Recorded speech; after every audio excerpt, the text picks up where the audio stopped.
All right, gentlemen, let's move straight to a third conversation. The agitation for the creation of Anioma State is finally gaining the traction it deserves following the decision of the National Assembly Joint Committee on Constitutional Review to welcome the proposal for an additional state in the southeast. The move has been described as bold and historic, marking a significant step towards achieving justice and balance within Nigeria's federal structure. In a statement, the Director of Media and Publicity for the Anioma State Technical Committee, Tony Organa, noted that the committee's endorsement announced during a two-day retreat in Lagos represents a major milestone in the years of struggle for the Southeast to attain parity with other geopolitical zones. However, the final outcome will ultimately depend on the result of a referendum. All right, gentlemen, GKB, I'll start with you. I mean, after years of agitation, Southeast now gets approval for an additional state. First of all, I need your thoughts on this story, then we go further. I don't know. The word approval is funny to me. Because I know that constitutionally you must get 24 states out of 36. And of those states must also get 24 members of the House of Assembly to come on board. So all these, of course, are technical details that will take a long time. As a member of another state committee, also looking for creation of a state out of the present Oyo state, I can tell you that it's not going to be easy. As a Nigerian, of course, anything that will bring peace and stability to the polity and for. Whether this particular desire by members of the National Assembly Committee to give another additional state to the Southeast will solve all the problems of the people of the Southeast. It's another thing entirely. But if they think this is the way to go, good luck to them. But like I said, the Nigerian Constitution of 1999 is screwed seriously against the creation of states. Seriously. Because I know that in the last count, there's nothing less than 34 people asking for new states. That means that if you are going to take only one, even if it's based on your own perception of equality and unity, you still have to pass what they call the ultimate test of selling the idea to them, to drop their own agenda and embrace yours. Because people, for example, people looking for Ibadan State now will tell you that Ibadan is the only province that came out of the colonial era that is yet to become a state. There's that argument. The people will tell you practically the same thing. Why they must have a state. So if you are only using this as an example, that we want equality, that's why we are giving Anioma the nod. And you think to solve the problem down the line, fine and good. But something we call in journalism, you don't start a problem by every solution brings a new set of problems. And that's why journalists try very hard not to get involved in things that happen. So based on that reality, I see a lot of unseen things that will come on board if this is granted. Fine, like I said, if this will solve the problem of the Southeast, I'm all for it. But I doubt it seriously. Whether creation of one state or 10 will solve the problem. Because automatically, that problem will now lead to another problem, will lead to another problem, lead to another problem. My own view, as you know, is basically that we have too many states, as far as I'm concerned. No, but they say that for balance. That's what I said. Exactly, for balance. Southeast has how many states? 5 states. 5 states, so they need to make it. I don't know where... But let's talk about the constitutional hurdles. I mean, what the constitutional hurdles, that remain before the proposal of Anioma State. I think he has listed it just for emphasis. Interestingly, I've been part of this constitution amendment process, and I remember that some of us who were journalists were with this United Nations, UN, is it UNIC or UNODC? Now, they involved some of us, and we're traveling from state to state.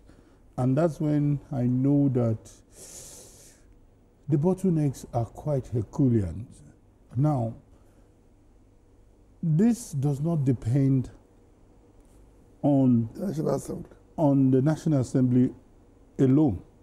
after they've come up with this proposal in the form of a bill, they will go to all the states, maybe through the different regions where they are doing public hearing.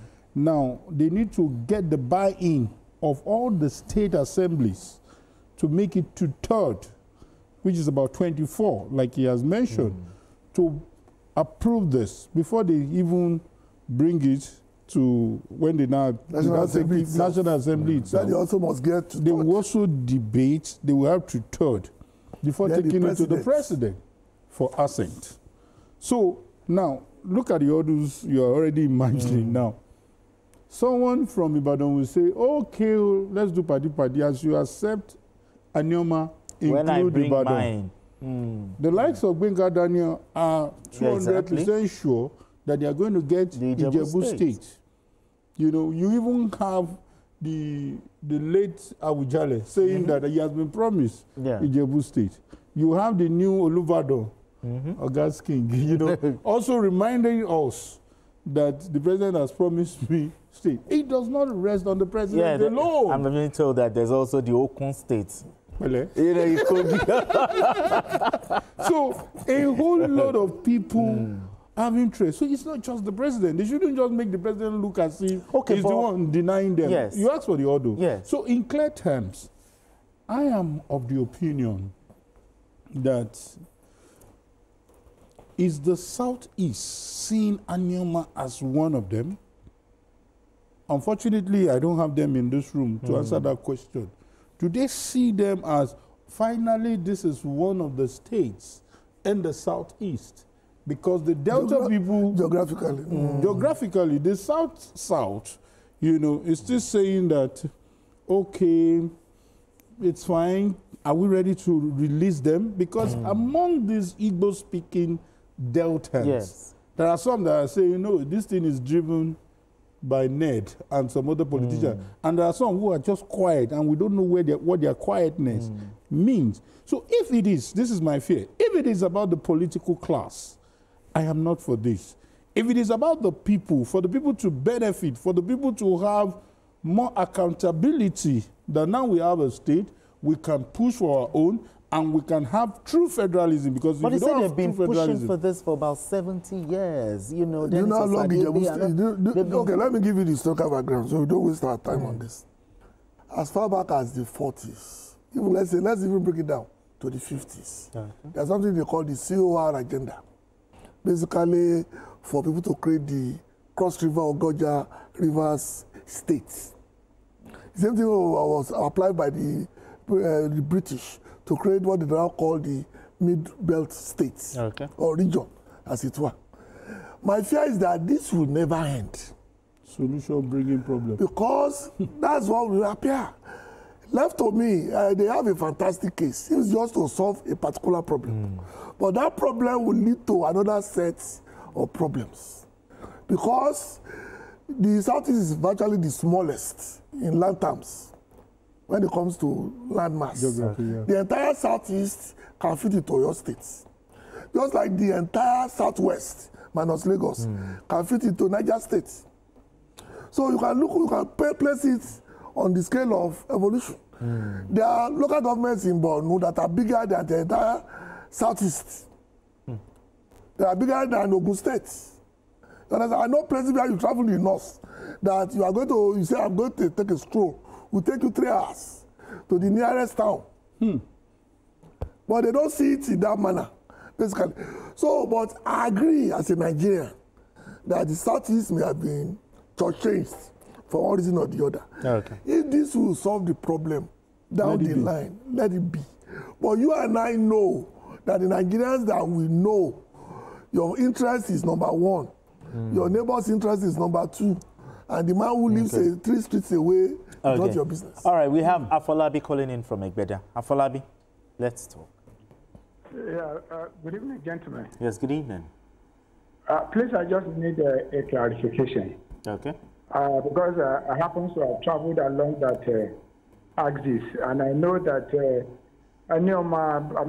agitation for Anioma State starts from Agbo towards Asaba and all that.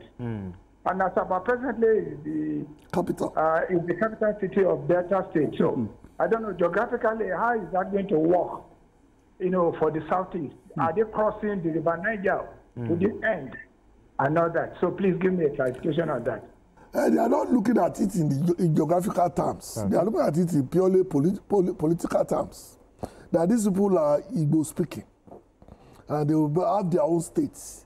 That means we have people in the National Assembly who will add 3 more senators, and we have 7 more House of Representatives. But you have to consider geographical. 1 minister. No, you are looking at it geographically. They are looking at it purely in terms of ethnicity. All right, gentlemen, because of our time, because if we start talking about it, we need to talk about delineation, we need to talk about boundary adjustment. But let's move straight to our final conversation.